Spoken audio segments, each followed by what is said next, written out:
After raising my daughter for 15 years, I found out that I wasn't her biological father, and when I confronted about it with my wife, she and my daughter left me for her app. But it did them no good. I, 42M, never thought I'd be sharing a story like this, but here I am. My entire world has been turned upside down, and I'm struggling to make sense of it all. I've been married to my wife Paige, 40F, for 17 years, and we have a daughter, Emily, 15F, who I've raised since birth. At least, that's what I thought. Paige and I met during our sophomore year of college. We were both studying business at State University, and we first crossed paths in an economics lecture. I remember being struck by her confident demeanor and quick wit. She had this way of challenging the professor's points that was both impressive and a little intimidating. After class, I mustered up the courage to introduce myself, and we ended up grabbing coffee.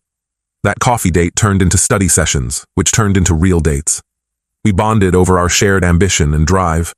Both of us came from working-class backgrounds and were determined to make something of ourselves. Paige's parents owned a small diner in her hometown, and she'd grown up watching them work long hours to make ends meet. My dad was a factory worker, and my mom was a nurse. We both knew the value of hard work and were committed to building a better life. As we dated through college, our relationship deepened. We pushed each other academically and dreamed about our future together. After graduation, we both landed entry-level positions at competing firms in the city. It was a challenging time, balancing our new careers with our relationship, but we made it work. We'd meet for quick lunches during the week and spend weekends exploring the city or binge-watching TV shows in my tiny studio apartment. 2 years after graduation, I proposed. I'd been saving up for months to buy the ring, skipping nights out with coworkers and brown-bagging my lunch. The proposal wasn't anything flashy. I took her to the park where we had our first real date and got down on one knee by the pond. Paige cried happy tears and said yes immediately. We got married a year later in a small ceremony with close family and friends. It wasn't the big wedding Paige had initially wanted, but we'd decided to prioritize saving for a house instead. The first few years of marriage were good. We both continued to advance in our careers, eventually moving into management positions. We bought our first home, a fixer-upper that we spent weekends renovating together. When Emily was born, it was the happiest day of my life. I remember holding her for the first time, feeling this overwhelming sense of love and protection. I promised myself I'd be the best father I could be. I took 2 weeks off work to help Paige adjust to motherhood, and those early days were a blur of diaper changes, midnight feedings, and pure joy. As Emily grew, I threw myself into fatherhood. I was there for her first steps, her first words, her first day of school. I coached her soccer team when she was 7, even though I knew next to nothing about soccer. I spent hours watching YouTube videos to learn the basics. When she developed an interest in art, I signed us up for a parent-child painting class at the community center. Our family life wasn't perfect, but I thought we were happy. Paige and I both worked hard, but we always made time for family dinners and weekend activities. We had our share of arguments, usually about mundane things like household chores or scheduling conflicts, but we always worked through them. Or so I thought. Emily was doing well in school, had a good group of friends, and seemed content. She was going through typical teenage stuff, mood swings, pushing boundaries, spending more time on her phone than with us, but nothing out of the ordinary. I never suspected anything was amiss in our family dynamic. Last week, everything changed. I was cleaning out our home office, a task I'd been putting off for months. Paige had been bugging me to organize the space so we could set up a proper workstation for Emily's virtual classes. As I was sorting through old files and paperwork, I came across an old shoebox hidden in the back of a drawer. The box looked vaguely familiar, and I assumed it contained old receipts, or maybe some of Paige's college mementos. But when I opened it, I found a stack of letters and photos that made my blood run cold. They were from a man named Mark, and the contents made it clear that he and Paige had been having an affair for years. I felt like I couldn't breathe. My hands shook as I read through the letters, each one feeling like a punch to the gut. Mark wrote about their secret meetings, their plans for the future, and how much he loved Paige. There were photos of them together, looking happy and in love. But what hit me hardest was a letter where he mentioned a paternity test. He wrote about how relieved he was that Emily wasn't his, as it would have complicated things with his wife. The earliest letter was dated just before Emily was born, which meant this affair had been going on for at least 15 years, possibly longer. I sat there for hours, trying to process what I'd discovered. My mind was racing with questions and doubts. Had our entire marriage been a lie? Was Emily really my daughter? How could Paige have done this to us? I thought back to all the times Paige had to work late or went on girls' trips. There were weekends when she'd go to professional development seminars out of town. Had those all been lies? How many of our memories were tainted by this deception? When Paige got home that evening, I confronted her with the letters. At first, she tried to deny it, claiming they were old letters from an ex-boyfriend. But when she realized I'd seen everything, including recent dates and the mention of Emily, her demeanor changed completely. She became defensive and angry, lashing out at me. Paige shouted, "Fine! You want the truth? I never loved you. I've been in love with Mark for years. He's successful, charming, and everything you're not. I only stayed with you because he's married and couldn't leave his wife." I was stunned. This wasn't the woman I thought I'd married. The Paige I knew was kind and compassionate, not this cruel, angry person standing in front of me. "What about Emily?" I asked, my voice barely above a whisper. Paige's face hardened. "She's not yours. I had a fling with someone else just before we got married. I thought it was yours when I found out I was pregnant, but I had a paternity test done in secret. I never told you because I knew you'd leave, and I needed the stability. I felt like my world was crumbling around me. The daughter I'd raised and loved for 15 years wasn't mine biologically. The wife I thought I knew had been living a double life. I asked Paige to leave, to go to Mark if that's what she really wanted. To my shock, she agreed without hesitation. She started packing her things, and I heard her talking to Emily, explaining the situation. I expected Emily to be devastated, but when they came downstairs, Emily was glaring at me. "How could you kick Mom out?" she yelled. "You're not even my real dad." I tried to explain, to tell her that biology didn't matter, that I loved her no matter what, but she wouldn't listen. She packed a bag and left with Paige, saying she wanted to meet her real family. Now, I'm sitting in an empty house, trying to make sense of my life. Everything I thought I knew has been a lie. The photos on the walls mock me. Smiling faces from family vacations, Emily's school pictures, our wedding photo. How much of it was real? I don't know what to do next, or how to move forward. I'm angry, hurt, and feel completely lost. The future I thought I had has vanished, replaced by this nightmare of betrayal and uncertainty. Has anyone else been through something like this? How do you rebuild your life when everything you thought was real turns out to be false? Update 1. It's been a month since my last post, and I wanted to give an update on the situation. A lot has happened, and I'm still trying to process everything. After Paige and Emily left, I spent the first week in a daze. I barely ate or slept, just trying to wrap my head around the enormity of the betrayal. I kept replaying memories in my mind, wondering how I could have been so blind. I remembered all the times Paige had to work late or went on girls' trips. How could I have been so naive? I decided to take some time off work to sort things out. My boss, Jim, was understanding when I explained the situation, and I'm grateful for that. Jim and I have worked together for over a decade, and he's been more of a mentor than just a boss. When I told him what happened, he shared that he'd gone through a difficult divorce years ago and offered his support. It meant a lot to have someone in my corner. During my time off, I spent a lot of time going through old photos and videos, looking at my life with new eyes. It was painful, but I felt like I needed to do it to understand what had happened. I found myself focusing on the little details. The way Paige's smile seemed forced in some photos. The times Emily looked more like her Uncle Mark than me. It was like seeing our entire family history through a warped lens. About 2 weeks after they left, I got a call from Paige. She was hysterical, crying and begging to come home. It turns out that when she went to Mark with the news that she'd left me, he didn't react the way she expected. Instead of welcoming her with open arms, he blocked her number and apparently left for a long vacation out of the country. Paige sobbed on the phone, telling me how sorry she was and how she'd made a huge mistake. She said she realized how much she loved me and our life together, but all I felt was anger and disgust. I told her in no uncertain terms that there was no coming back from this betrayal. I hung up on her mid-apology. Emily called a few days later. She was calmer than Paige, but still upset. She asked if she could come home, saying she missed her room and her friends. I felt a mix of emotions hearing her voice. Part of me wanted to welcome her back with open arms, but another part felt hurt by how quickly she had dismissed our relationship. I told Emily that I loved her and always would, but that I needed some time. I explained that her words and actions had hurt me deeply, and that we couldn't just pretend nothing had happened.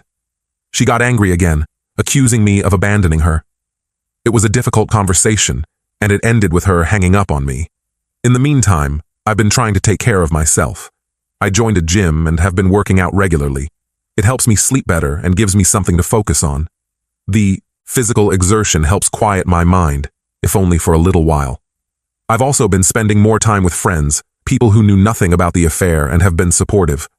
My friend Mike, who I've known since high school, has been particularly helpful. He's been coming over a few times a week, sometimes just to watch a game or share a beer, other times to help me with projects around the house. Last weekend, we repainted the living room, a task Paige and I had been putting off for years. It felt good to make a change, to reclaim the space as my own. I've been in contact with a lawyer to start divorce proceedings. It's not something I ever thought I'd be doing, but I know it's necessary. The lawyer advised me to get a paternity test to confirm Emily's parentage, as it could affect things like child support. The idea makes me uncomfortable, but I know it's important from a legal standpoint. One unexpected development has been reconnecting with my older brother Jack. We had a falling out years ago over a family business dispute and hadn't spoken much since. When he heard about what happened, he reached out. We've been talking regularly, and his support has meant a lot to me. Jack reminded me of something from our childhood that I'd almost forgotten. Our father had cheated on our mother when we were young, and it tore the family apart for a while. I was only about 10 at the time, but I remember the tension in the house, the whispered arguments, and the sadness in my mother's eyes. Dad moved out for a while, and I remember feeling confused and angry, not understanding why he had left us. Eventually, our parents worked things out, but it took years for the trust to be rebuilt. I remember overhearing Mom telling a friend that she stayed for us kids, that she wanted us to have a stable home. Now, I find myself wondering if that was the right decision. Did staying together really benefit us, or did it just prolong the inevitable? I find myself thinking about that a lot now. I remember how it felt as a child, caught in the middle of adult problems. I worry about how all of this will affect Emily in the long run. Despite everything, I still care about her well-being. I wonder if I'm doing the right thing by not immediately welcoming her back, or if I'm just perpetuating the cycle of hurt. Paige has tried to contact me several more times, alternating between apologies and anger. I've blocked her number and instructed my lawyer to handle all communication. It's hard, but I know it's necessary for my own mental health. Each time I see her name pop up on my phone, it's like ripping open the wound all over again. As for Emily, I'm still unsure how to proceed. I know she's not biologically mine, but I've raised her for 15 years. Those feelings don't just disappear overnight. I remember teaching her to ride a bike, helping her with her science fair projects, comforting her after her first heartbreak. How do I reconcile those memories with the knowledge that she's not my biological child? At the same time, I'm hurt by how quickly she seemed to discard our relationship. I understand that she's a teenager and that this situation is confusing and painful for her too, but her words cut deep. I'm considering reaching out to a family therapist for advice on how to handle this situation. For now, I'm taking things one day at a time. Some days are better than others.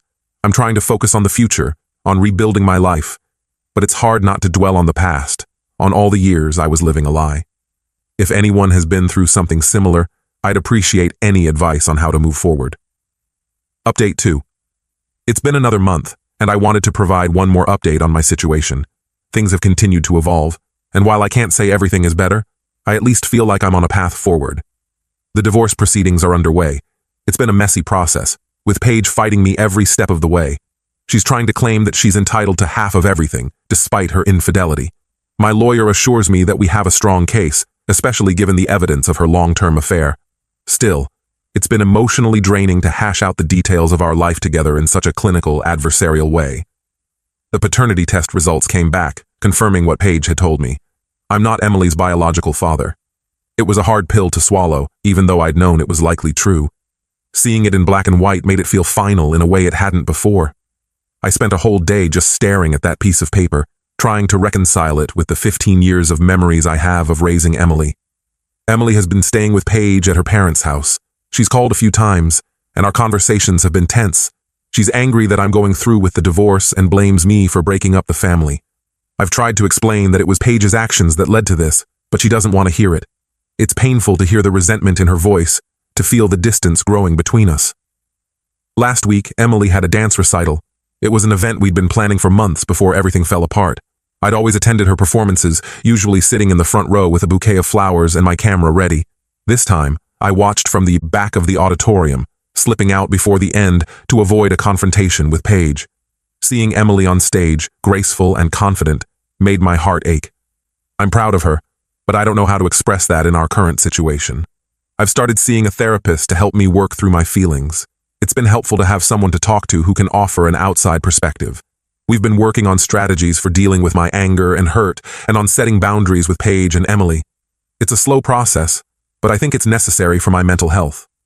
One positive development has been my relationship with my brother Jack. We've been spending a lot of time together, and it's been great to have his support. He's even offered to let me stay with him for a while if I need a change of scenery. Last weekend, we went fishing at the lake, where our dad used to take us as kids. It was nice to reconnect with those happier childhood memories and to feel like I still have family I can count on. I've also thrown myself into work and my hobbies. I've taken up photography again, something I used to love but had let fall by the wayside over the years. It's been therapeutic to get out in nature and focus on capturing beautiful images. I'm even considering entering some of my photos in a local art show. It feels good to have a creative outlet, something that's just for me. Paige continues to alternate between trying to reconcile and lashing out at me. Last week she showed up at my workplace, causing a scene. I had to have security escort her out. It was embarrassing and stressful, but my co-workers have been understanding. Jim, my boss, even offered to let me work from home for a while if I needed to. I appreciated the offer, but I think the routine of going to the office has been helping me maintain some sense of normalcy. As for the future, I'm still taking it one day at a time. I know I have a long road ahead of me, but I'm committed to moving forward. I'm not sure what my relationship with Emily will look like going forward, but I hope that with time, we can find a way to connect again. I've been thinking about writing her a letter, explaining my feelings and my perspective on everything that's happened. I'm not sure if I'll send it, but just getting my thoughts down on paper might be helpful. The house feels empty without Paige and Emily, but I'm slowly adjusting to living alone. I've been redecorating a bit, trying to make the space feel more like my own. I took down most of the family photos, storing them in boxes in the attic. I'm not ready to get rid of them completely, but seeing them every day was too painful. Instead, I've hung some of my own photography and a few abstract prints I found at a local art fair. I've also been reconnecting with old friends and trying to expand my social circle. I joined a local hiking group and have been going on weekend treks. It's been good to meet new people who don't know about my situation, to have conversations that don't revolve around the divorce or Emily. Last week, I even went on a casual dinner date with a woman I met through the hiking group. It wasn't anything serious, but it was nice to feel like I could potentially move on someday. Work has been a welcome distraction. I've taken on a new project that's challenging but exciting. It's given me something to focus on besides my personal problems. My team has been supportive, picking up slack when I need to step away for legal meetings or therapy appointments. Paige's parents reached out to me recently. They apologized for Paige's behavior and expressed their shock at learning about the affair. They assured me that they still consider me family and want to maintain a relationship, regardless of what happens with the divorce. It was a touching gesture, but it also brought up complicated feelings. I'm not sure how to navigate that relationship moving forward, especially given the situation with Emily. As for Paige, her attempts to contact me have become less frequent. I think she's finally starting to accept that there's no going back. My lawyer informed me that she's hired her own attorney, so at least now all communication is going through proper channels. It's a small relief, but it helps. I still have moments of anger and sadness. Sometimes I'll come across something that reminds me of our life together, a book Paige gave me, Emily's old toy tucked away in a closet, and it hits me all over again. But those moments are becoming less frequent and less intense. I'm learning to sit with the feelings, acknowledge them, and then let them pass. For now, I'm focusing on healing and rebuilding my life. It's not easy, and there are days when it feels impossible. But I'm determined to come out stronger on the other side of this ordeal. I'm rediscovering who I am as an individual, not just as a husband and father. It's a painful process, but I'm hopeful that eventually I'll find a new sense of peace and purpose. Thank you to everyone who's offered advice and support through this difficult time. It's been a comfort to know I'm not alone in dealing with something like this. If anyone has any other insights or experiences to share, I'm always grateful to hear them. This journey is far from over, but I feel like I'm at least moving in the right direction.